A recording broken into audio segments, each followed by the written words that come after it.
Hello, and welcome to today's book chat. So, today I'm going to be talking about the novel, or novels kind of, Sweet Francaise by Irene Nemirovsky. And I may be butchering her name, and for that, I apologize. So, the reason I say novels is this is actually two books in one. And it was originally a plan to be five books. The author unfortunately passed away, or actually, I think she was killed, before she had a chance to finish them. And so these first two books in Sweet Francaise are actually more of drafts than actual finished products. So the author, I won't go into too much detail about this, but she was living during World War II and was actually writing the drafts and the outlines while trying to protect herself from what was going on there. And I believe she ended up dying in a concentration camp. And so these two books, they follow the experience of other people in France, the book is set, who are going through an exodus to escape the war and to escape the invasion of the German army. And so the first book in it is kind of disjointed. And when I was reading it, I didn't know the backstory of what exactly had happened. And I was thinking, what in the world is this author thinking? Because we're just having a little story here and a little story there. And there were probably about 9 to 10 different storylines of different characters that we were following. And I wasn't seeing any real progression of plot.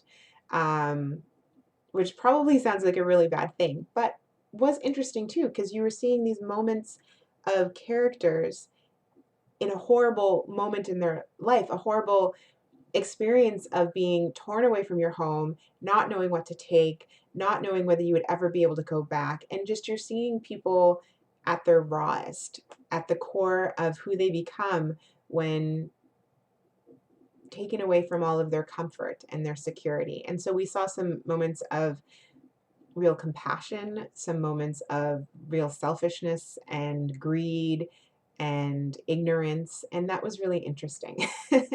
I do think that probably if these novels had been finished by the author, a lot of the stuff that we saw would have been taken out, such as a chapter that was from the perspective of a cat.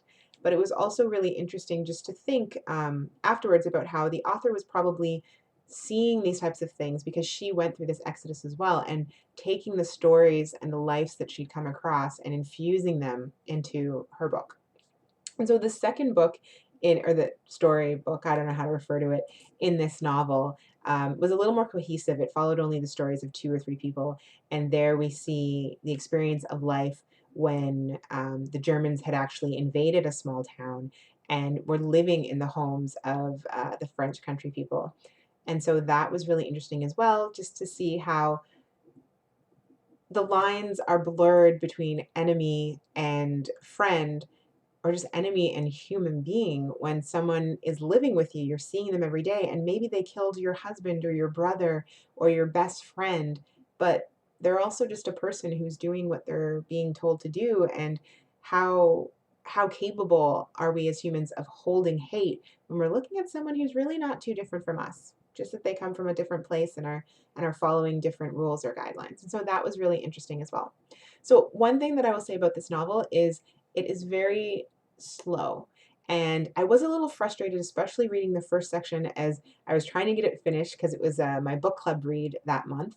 And I thought I want to make sure it's done. And so I was pacing through it, and the book's not really set up that way. It's set up to kind of read a piece of it, take that in, maybe digest it a little bit, and then go on to the next. And because the story doesn't follow, there's no strong plot. You're not urged to be like turning the pages and thinking, okay, what's next? Here's this going, because it could be 50 pages before you get back to the story you were just focused on.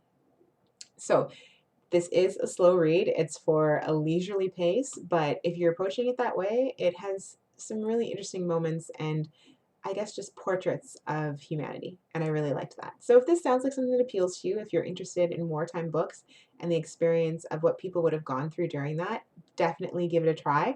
So Sweet Francaise by Irene Nemirovsky. And I mean, if you wanted to, really, you could even just read the second book or read some of the first and move on. It had some interesting moments, both of them. The first one, there are some where, you're just kind of left thinking, what? But yeah, okay, I said enough. but give it a try if you feel like it, if that is something that appeals. And I don't think you'll regret it, at least not entirely. Well, anyway, so head over to my website, charlenecarr.com. You'll find some links for the book, a little bit more on my thoughts. And as I mentioned last time, and I'll mention again because why not toot my own horn a little bit? If you are interested in learning more about my books, you can get the first 2 for free by signing up for my mailing list, and you can find that option on my website. So these books are full of thought, heart, and hope, and they follow the story of a woman's journey.